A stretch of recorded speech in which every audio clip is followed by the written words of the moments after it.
dikhawatirkan, ditakutkan bagi orang yang memakan barang yang haram dan juga syubhat, alla yuqbalu lahu amalun, tidak diterima amal ibadahnya.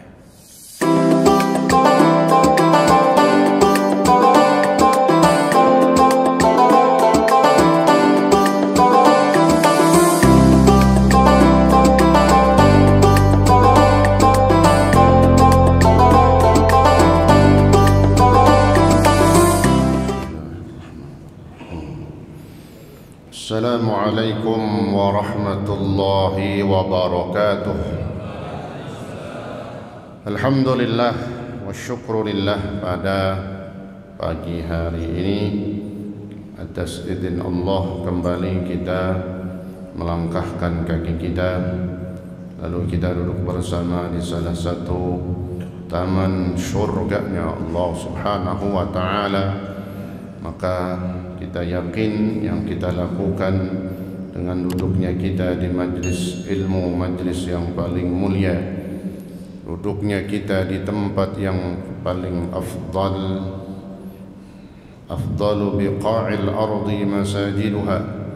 Kata Nabi, paling utamanya bagian bumi adalah masjid-masjidnya. Kemudian duduknya kita di waktu yang barakah, maka insya-Allah Allah berikan kepada kita pahala-pahala yang berlipat-lipat ganda, pahala yang terbesar di sisi Allah Subhanahu wa ta'ala. Amin ya rabbal alamin.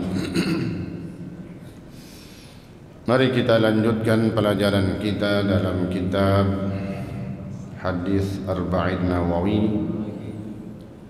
Setelah penjelasan tentang 9 cara islahul qulub, 9 cara memperbaiki dan membaguskan hati.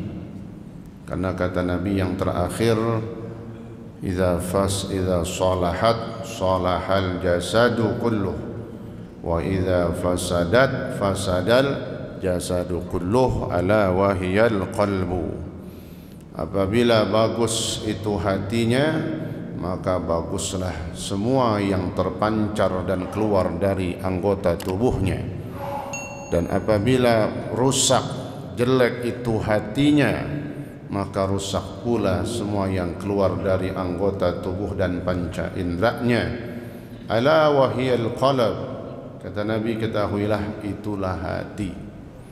Maka insya-Allah sedikit demi sedikit dengan hadirnya kita di majlis ilmu, tidak terasa terkikis dari penyakit-penyakit hati kita dalam rangka insya-Allah menuju syurganya Allah Subhanahu wa ta'ala, menuju dan masuk ke dalam syurga. Bahkan kita pengen masuk syurganya Allah tanpa hisab, tanpa ditanya. Itulah diantaranya orang-orang yang memiliki hati yang luas, hati yang mudah memaafkan, hati yang tidak mudah juga menzalimi orang, hati yang sabar ketika diuji oleh Allah, hati yang bersyukur ketika mendapat nikmat besar, sedang, sedikit, semuanya bersyukur kepada Allah Subhanahu wa ta'ala. Setelah penjelasan dari 9 cara memperbaiki hati, maka di bawahnya ada keterangan. Bismillahirrahmanirrahim. Qala asy-syaikhul muallif rahimahullahu ta'ala bihi wa adama an-naf'a bihi wa bi'ulumihi wa bi asrarihi fid darain amin. Wa aklul harami wasyubuhati yusdi'ul qalba wa yadhlimuhu wa yuqassih. Wa qad qila yukhafu ala akilil harami wasyubhah alla yuqbalu lahu amalun wa la yurfa'u lahu du'a, liqaulihi ta'ala innama yataqabbalu Allahu minal muttaqin Wa akilul harami wal mustarsilu fi syubuhati laisa bimuttaqin 'alal itlaq ila akhirih. Wallahu ta'ala a'lam bis-shawab.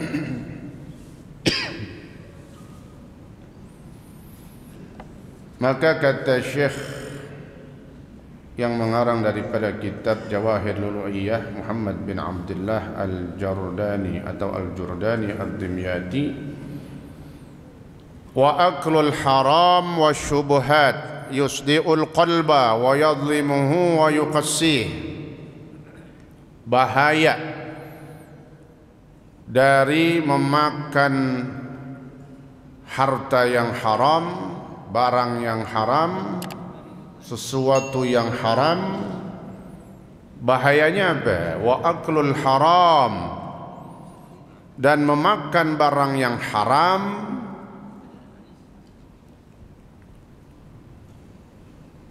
Makan barang haram apa nih?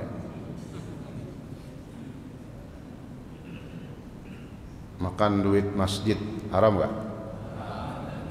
Waduh. Dimakan duitnya itu.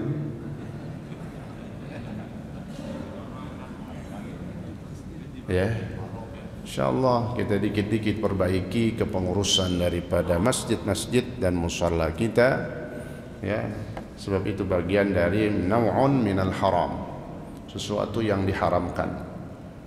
Biar kata itu masjid engkongnya, tahu engkong? Jangankan engkong, babak lo yang warisin, ya, udah lepas haknya. Kalau mau ikut ngurusin yang benar, tapi prosedurnya tetap hartanya nggak boleh, duit masjid nggak boleh kita ambil sembarangan, ya, harus dengan izin daripada pengurus dan orang-orang yang bisa yang memberikan arahan. Itu dihalalkan oleh Allah Subhanahu wa taala. Wa akilul haram wa aklul haram wasyubuhat, dan makan uang haram, barang haram, wasyubhat, bukan yang haram aja, yang syubhat. Apa syubhat? Apa kemarin syubhat? Yang enggak ketahuan halal apa haram, udah jangan diembat. Itu syubhat namanya. Ketika saat itu kita enggak tahu hukumnya, ini duit, lepas dulu, tawakuf dulu, berhenti dulu, tanya. Itu bertanya supaya jelas halal apa haram nih. Itu syubhat. Nah, hati-hati katanya. Memakan barang haram wa syubhat, dan barang syubhat yusdi'ul qalba, akan membuat kotornya hati. Bahasanya kalau besi dekaratan, karatan didiemin dikit, jadi gimana? Susah udah. Dia bisa makan tuh besinya, ya, digrogotin. Tuh hati bisa, udah nggak bisa bedain lagi, udah yang mana halal yang haram, bahkan mungkin nafsu syahwat terus yang dilakukannya. Kenapa? Hatinya udah kotor. Ingat, bukan barang haram doang, syubhat itu juga. Wa yadlimu, makan barang haram dan juga syubhat mengkotorkan hati, menggelapkan hati, dan mengeraskan hati. Hatinya gelap udah, kalap udah. Wa yuqassih, dan bikin kerasnya hati, ya. Makanya kalau kita lihat orang kok berani sama ulama, habaib, ya, pejabat, dibilangin nggak bisa, udah kebanyakan akan apaan tuh? Korupsi, duit haram dimakan, buat semua bagi-bagi jatah, ya. Berbuat zalim udah biasa aja dia. Kenapa? Hatinya udah gelap, udah kotor, udah keras, jadi nggak bisa udah. Ya.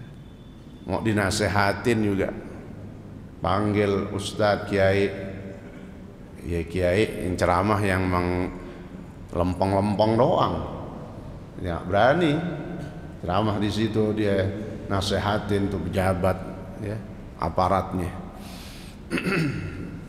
Jadi bahayanya itu makan sesuatu yang haram dan juga syubhat, menggelapkan hati dan mengeraskan hati. Na'udzubillah min dzalik. Wa qad qila yukhafu ala akilil haram wasyubhah alla yuqbalu lahu amal wa la yurfa'u lahu du'a. Dikatakan, dikhawatirkan, ditakutkan bagi orang yang memakan barang yang haram dan juga syubhat, alla yuqbalu lahu amalun, tidak diterima amal ibadahnya. Capek-capek bayang, capek sholat puasa Ramadan, capek-capek ibadah apa aja udah, yang sunnah, yang wajib apalagi, la yuqbalu lahu amalun wa la yurfa'u lahu du'a. Doa begitu juga, doanya enggak diijabah, enggak diangkat, terangkat aja kagak tuh doa. Wa la yurfa'u lahu du'a, ya. Sehingga kan pernah ada, ya, ketika ada seorang datang kepada Ibrahim bin Adham radhiyallahu an, yang orang ini datang kepada beliau mengeluhkan tentang doanya. Lalu kata Ibrahim bin Adham, maka perhatikan makanan-makanan yang kau makan, makanan minuman yang kau makan itu kau perhatiin. Kalau kau makan dari sesuatu yang haram dan syubhat, maka bisa jadi itu yang menjadi penghalang doamu diangkat ke hadapan Allah Subhanahu wa ta'ala. Tuh doa di dunia aja udah ngambang udah. Orang gak keangkat ke hadapan Allah, gak diijabah, gak dikabul udah. Maka kata Nabi nanti juga dari hadis ini, fa anna yustajabu lahu wa mat'amuhu haram wa malbasuhu haram wa ghudhiya bil haram. Itu kata Nabi. Itu orang pakaiannya pakaian haram, makanannya makanan barang yang haram, ya. Fa anna yustajabu lah, maka bagaimana mau bisa dikabulkan doanya oleh Allah Subhanahu wa ta'ala. Nah kan kita penting banget, butuh banget doa kita. Doa itu dahsyat, silahul mukmin, pedangnya orang beriman, senjatanya orang beriman. Doa itu apalagi mukhul ibadah, doa itu intinya, sarinya ibadah. Setiap ibadah kita isinya doa. Nah kalau makanannya makanan haram, syubhat, ya, ini insyaallah mudah-mudahan kita terhindar dari itu semua. Amin ya rabbal alamin. Liqaulihi ta'ala, karena Allah Subhanahu wa ta'ala telah tegas berkata di dalam Al-Quran, innama yataqabbalu Allahu minal muttaqin.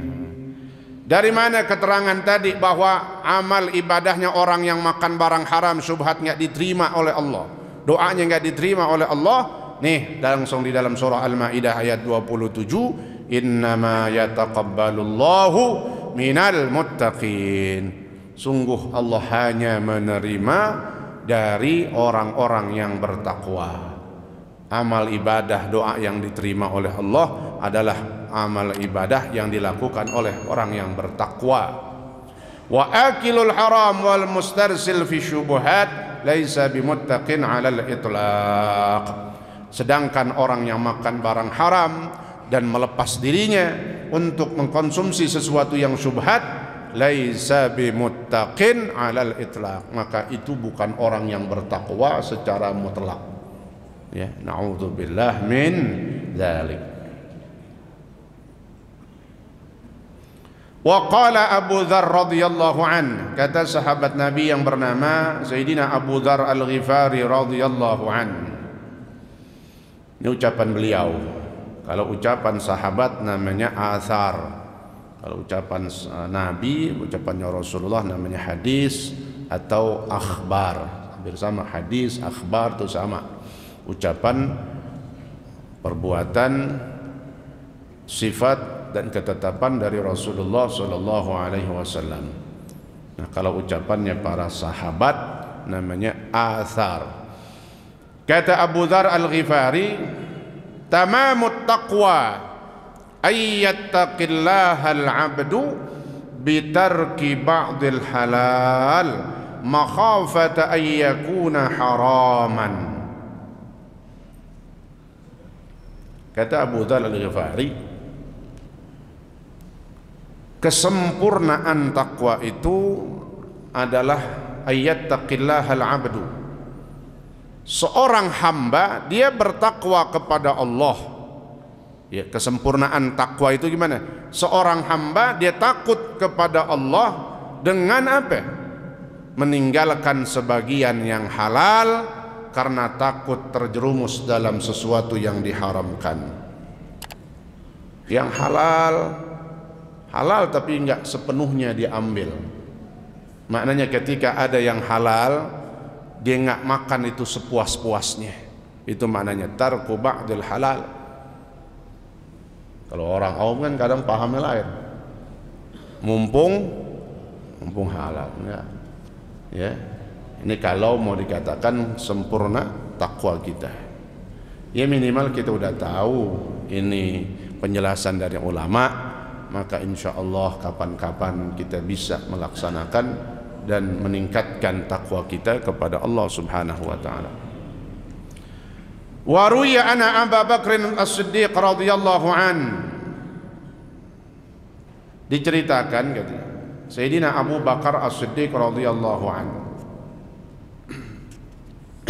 bawah itu Sayyidina Abu Bakar tanya kepada orang yang ada di rumahnya. Kata Sayyidina Abu Bakar, hal indaka syai'un,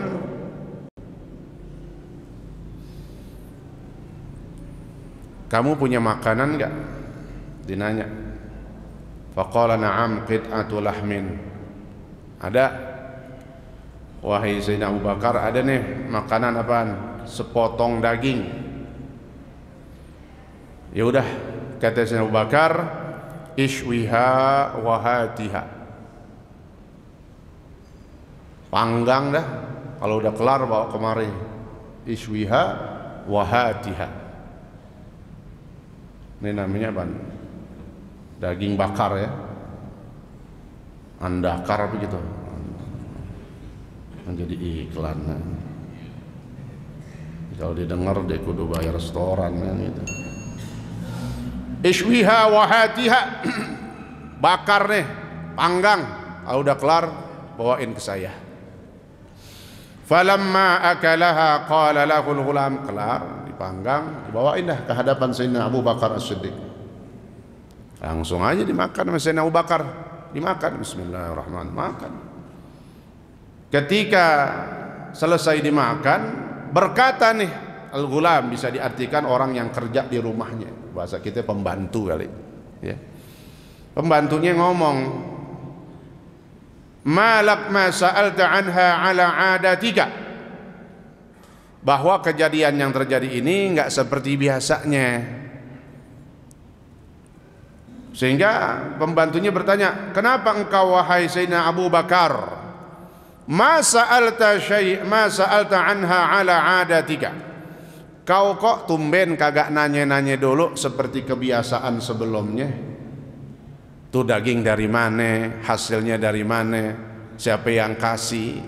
Biasanya Sayyidina Abu Bakar begitu teliti. Begitu diperhatiin, makan kayaknya lapar banget, lahap banget. Selesai makan nanya nih pembantunya, tumben engkau wahai tuan tidak bertanya seperti sebelum-belumnya. Faqalah, kata Sayyidina Abu Bakar, kuntu ja'i', benar saya lapar banget. Sama kayak kita kalau lapor kan ya suap dakom aja gitu dah. Iya, kuntu ja'ian, aku lapar banget. Famin aina hiya? Baru nanya, emang dari mana itu nih daging, dari mana sih? Katanya. Qala barartu ala qaumin. Ini pembantunya jawab,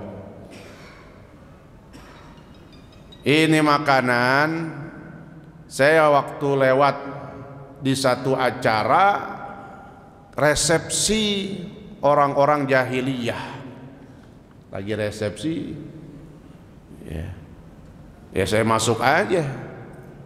Fa'atuni hadhil qit'ah, saya dikasih nih, kagak nyolong, saya dikasih, saya masuk dikasih makanan ini.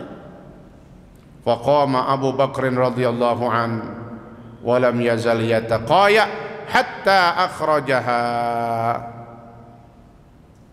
Beliau ragu, oh ini makanan pernikahan itu yang ada di resepsi. Sebab kata Nabi, syarrut ta'am ta'amul walimah, syarrut ta'ami ta'amul walimah. Seburuk-buruknya makanan adalah makanan yang ada ketika resepsi pernikahan.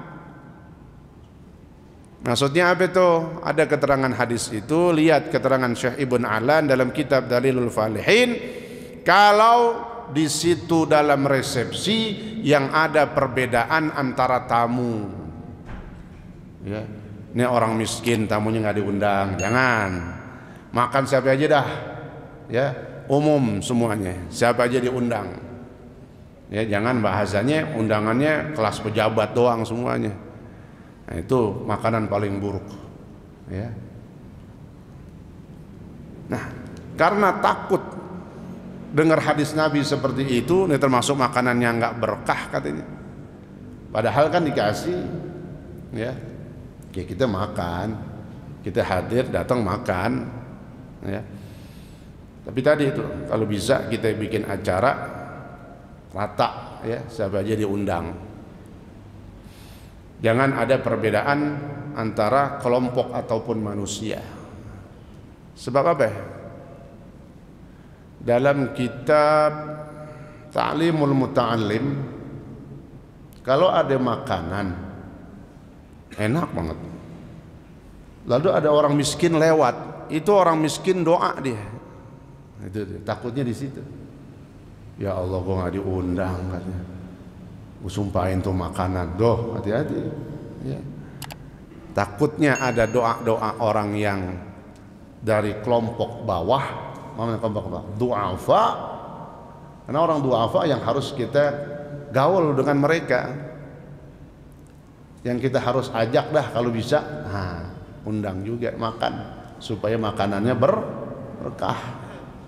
Ya kan pejabat-pejabat begitu dia, iya. Yang diundang kelas atas semuanya gitu. Kita tanya, belagu banget tuh satpam, mana undangannya? Baju kita kucel katanya. Itu dia kata Nabi itu, syarrut ta'am, seburuk-buruknya makanan walimah, yang walimahnya caranya begitu. Insya Allah di kampung kita nggak ada, ya. Sama semuanya diundang, semuanya saudaranya diundang, temannya diundang. Mau punya duit mau kagak, mau fakir mau kagak, semuanya diundang. Makanya orang mengadakan walimah itu, kalau kata orang Betawi bahasanya apa? Sedekah. Sedekah. Jadi sedekah siapa aja yang makan. Niatin yang pertama sedekah. Beli sampi atau potong. Niatin apa? Buat sedekah. Sedekah dalam rangka resepsi pernikahan anak. Sedekah, datang aja siapa aja makan, ya. Urusan antar orang kasih duit mah itu mah namanya hadiah. Yang penting jangan ngarepin, ini kembalikin jadinya kan begitu, ya. Sano nggak datang, ngapa emang, kata bininya, gua kan kondangan anaknya kawin, katanya. Nah, ya, jangan begitu. Niatnya sedekah. Innamal a'malu binniyat. Kalau niatnya sedekah karena Allah, itu balasannya dahsyat. Itu aja udah. nggak usah disebutin. Kalau niatnya udah lempeng, maka balasannya luar biasa. Tapi kalau niatnya karena maaf kita tadi itu apa namanya, amplop, segitu dapatnya udah. Makanya begitu sedekah, potong kambing, potong sapi, undang saudara, kerabat, teman-teman, ayo datang. Dia mau ngasih duit, mau kagak, mau amplop, mau kagak, ya. Kenapa? Niat yang pertama sedekah. Dikali kebangetan, dia datang. Emang adat gitu kan, kalau datang bawa apaan? Itu lagi kena bahas lain lagi sebelah sonoan. Jurusan adah, tarkul adah, adawah. Itu kaidah. Meninggalkan kebiasaan bisa jadi permusuhan. Ya, kita bergaul dah sama orang sebaik-baiknya. Itu kan kata Ustaz nggak apa-apa nggak bawa amplop. Iya lo kebangetan kan gitu. Ngaji yang bener makanya, bukan entunya doang. Itu kan ada tuh kebiasaan kampung kita. Meskipun gak wajib itu ya, gak wajib, tapi kebiasaan. Dalam rangka juga membongkar kebakhilan kita. Kita datang ke rumahnya silaturahim selamat dapat pahala. Sedekah ada pahalanya gak? Kan jelas, udah paham dah tuh. Jadi sama-sama antara yang bikin acara sama yang datang mengamalkan ilmunya. Itu nggak satu pihak doang. Wah, nah, bantu nikah nih katanya. Aku gak ngawinin dah katanya. Sama niatnya sedekah, kemudian yang hadir juga niatnya memberikan segala sesuatu tergantung kemampuan kita. Emang ditarifin, dipasang nggak? Di undangan gitu, minimal apaan? Nggak ada, sedekah semampunya, ya. Goceng dah, bener goceng semua dibuka. Yang nggak kuat imannya, ini tuan rumah, tekor gue katanya dah. Karena tadi niatnya kurang lempeng, ya. Innamal a'malu binniyat. Tuh nyambung jadi kesono-sono tuh, ya. Begitu dengar itu makanan dari hasil resepsi pernikahan kaumul jahiliyah, maka Sayyidina Abu Bakar lam yazal yataqaya hatta akhrajaha. Maka berusaha beliau keluarin tuh, tahu, dimuntahin, dia berusaha keluarin tuh makanan yang udah masuk tadi itu. Dia takut itu sesuatu yang nggak jelas itu maknanya kan syubhat, jadi ganjelan nanti di hadapan Allah Subhanahu wa taala tuh. Lam yazal yataqaya, selalu terus-terusan dikeluarin tuh, dia berusaha mau muntahin tuh makanan yang tadi udah masuk tuh daging, hatta akhrajaha, sampai keluarlah daging itu. Dimuntahin kan keluar lama-lama. Keluar gitu. Faqila lahu, maka kata pembantunya, ya sahiba Rasulillah sallallahu alaihi wasallam, wa ma miqdaru hadhihi. Kata pembantunya, ya Allah, melihat Sayyidina Abu Bakar saking begitu takutnya itu, makanan itu nggak jelas hukumnya menurut beliau, karena bahkan kata Nabi syarrut ta'am, wa ma miqdaru hadhihi, kenapa emang kok sampai seperti ini katanya. Faqala wallahi lam takhruj illa bi ruhi la akhrajtuha. Benar ini saya akan keluarin seandainya ini daging nggak bisa keluar kecuali kalau memang kudu saya meninggal, bahasanya sampai mati, dia kuek-kuekin, dia muntahin itu dagingnya. Seandainya memang harus sampai mati saya mau ngeluarin ini daging, la akhrajtuha, pasti akan aku lakukan juga. Subhanallah. Kenapa katanya? Sami'tu Rasulullah sallallahu alaihi wasallam yaqul, karena aku pernah mendengar Nabi bersabda di dalam hadisnya, kullu lahmin nasha'a min suhtin fannaru aula bihi. Setiap daging dalam tubuh kita yang tumbuh dari suhud, apa suhud? Sesuatu yang haram, hasil yang haram, kerjaan yang haram, fannaru aula bihi, maka nerakalah yang lebih pantas untuk tubuh dan jasad tersebut. Na'udzubillah min dzalik. Ini ancaman dalam hadis yang disampaikan oleh Rasulullah sallallahu alaihi wasallam. Qala Ibrahim bin Adham, maka seorang ulama besar, tokoh sufi terkenal juga, Syekh Ibrahim bin Adham berkata, dalam ucapan bijaknya ini, al-wara' tarku kulli syubhatin wa tarku ma la ya'nik. Kata beliau, yang namanya wara', kan kemarin udah, wara' itu menjaga sesuatu dari yang syubhat, yang haram udah jelas ditinggalin, termasuk meninggalkan sesuatu yang syubhat, itu namanya sifat wara'. Kalau orangnya apa namanya? Wari', ya. Beda harokat roknya itu. Kalau harokatnya fathah itu nama sifatnya. Kalau di kasroh roknya wari' itu nama orangnya. Orang yang berperilaku wara' itu namanya wari', gitu. Kata beliau, kata Ibrahim bin Adham, wara' itu adalah meninggalkan setiap yang syubhat dan juga meninggalkan sesuatu yang enggak ada manfaatnya. Beliau lebih luas lagi itu.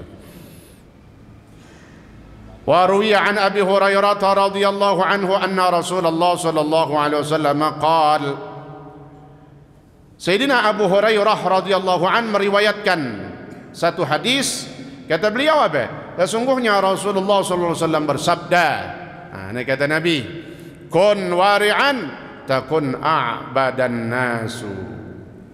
Jadilah engkau orang yang wara', menahan atau meninggalkan sesuatu yang haram udah jelas, dan juga sesuatu yang syubhat yang kita nggak tahu hukumnya. Kata Nabi, kun wari'an, jadilah kau orang seperti itu, yaitu orang wara'. Takun a'badan nas, maka insya Allah engkau akan menjadi manusia yang paling beribadah, mengabdi kepada Allah subhanahu wa ta'ala, manusia yang benar-benar diakui kehambaannya oleh Allah. Wa kun qani'an takun ashkaran nas, jadilah engkau orang yang menerima, sifatnya namanya qanaah, orangnya namanya qani', ya.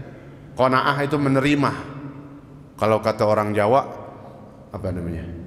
Nerimo, ya. Nerima aja udah. Kun qani'an, jadilah kau orang yang qanaah, apa itu? Selalu menerima pemberian Allah. Kenapa emang? Takun ashkaran nas, maka kau akan menjadi orang yang paling bersyukur. Wa ahibba lin nasi ma tuhibbu li nafsik takun mu'minan, dan cintailah saudaramu sebagaimana kau mencintai dirimu. Itu kata Nabi itu dalam hadis yang lain juga.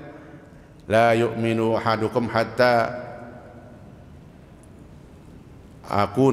yakunu ahabba ilaihi, ya, sampai orang itu tidaklah beriman salah seorang di antara kalian sampai yuhibbu li akhihi ma yuhibbu li nafsihi, dia mencintai saudaranya sebagaimana dia mencintai dirinya.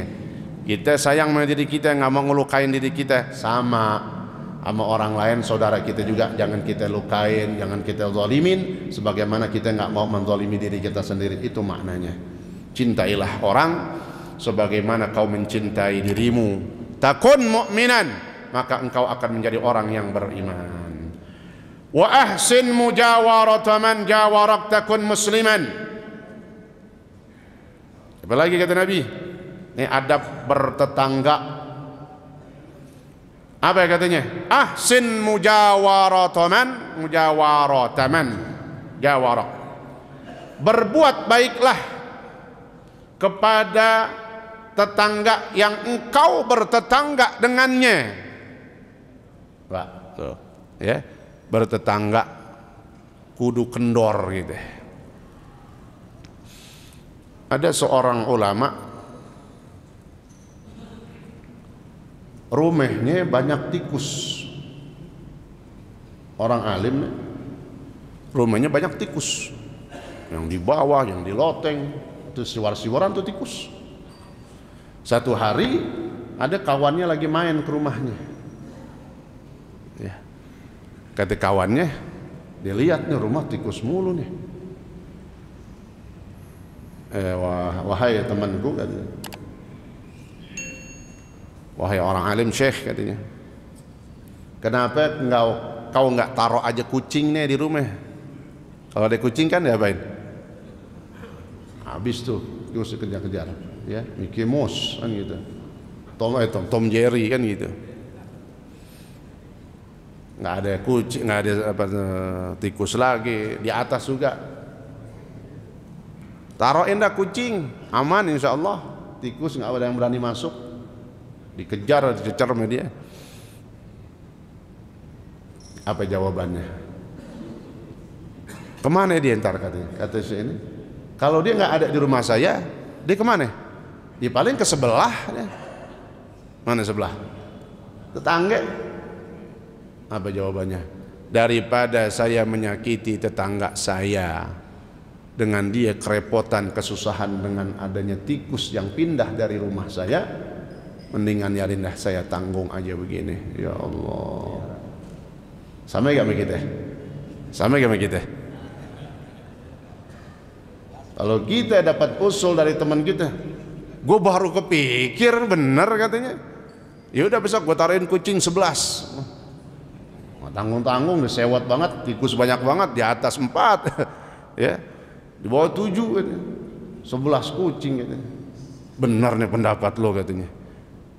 Ya, kalau nggak ada di rumah kita kan kucing, tikus pindah kemana? Sebelah. Subhanallah, ya, sampai begitu tuh, sampai begitu. Urusan bertetangga memang dituntut kita mengamalkan ilmu kita, tapi tetap bukannya kita diam, amar ma'ruf tetap. Kalau kita lihat bisa kita nasihatin, panggil dulu nasihatin. Ini dia melakukan kemaksiatan, melakukan kezaliman, nasihatin, bukan diam. Kalau kita pakai nafsu, wah, urusan bertetangga, golok keluar, kagak atuh, 9 goloknya keluar semua, tangan dua-duanya megang. Kalau ngikutin nafsu, emang lo doang yang punya golok, katanya. Lo juga punya, wah, keluarin semuanya. Ya, itu orang yang mengaji, belajar, biarin dah. Tapi tadi jangan diam, kasih nasihat dulu. Dia masih begitu aja, udah. Yang penting tugas kita amar ma'ruf nahi munkar telah kita lakukan. Jangan diam, ya. Amar ma'ruf nahi munkar tetap kerjain.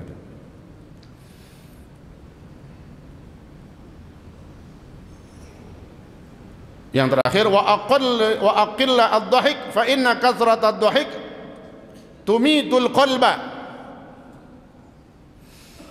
Dan sedikitkanlah ketawa di dunia. Karena apa katanya? Banyak ketawa itu bisa mematikan hati. Ya kan, kalau ketawa kan lupa dari Allah, kan gitu gampangannya.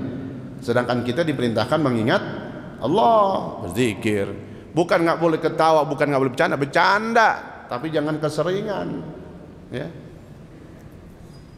Apalagi majelis yang udah majelis ini majelis zikir, majelis ilmu, jangan dijadiin bahan ketawaan mulu. Nah, maulid ketawa mulu, ada nggak?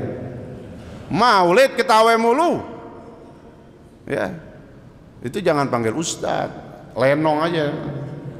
Lenong panggil, ya.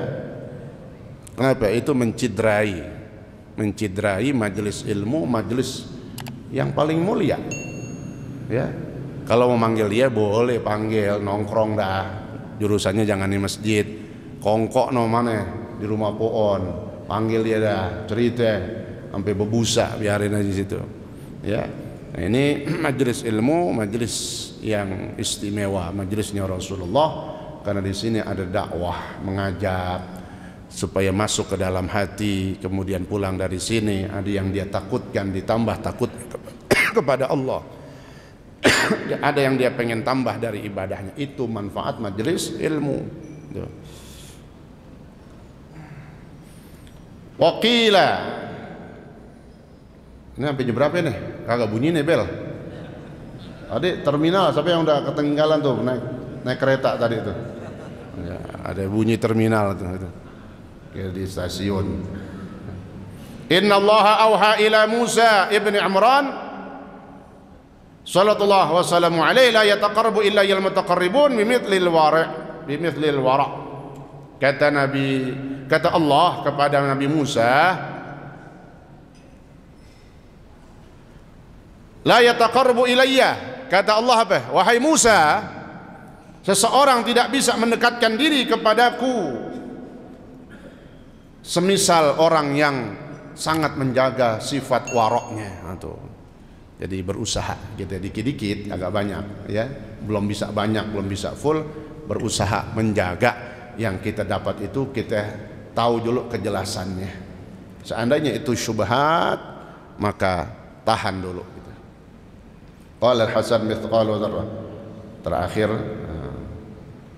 wa ru'ya Sufyan Tsauri fil manam wa lahu janahan akhdaran yatiru bihima fi syajarah ila syajarah faqila lahu biman nilta hadha qala bil wara.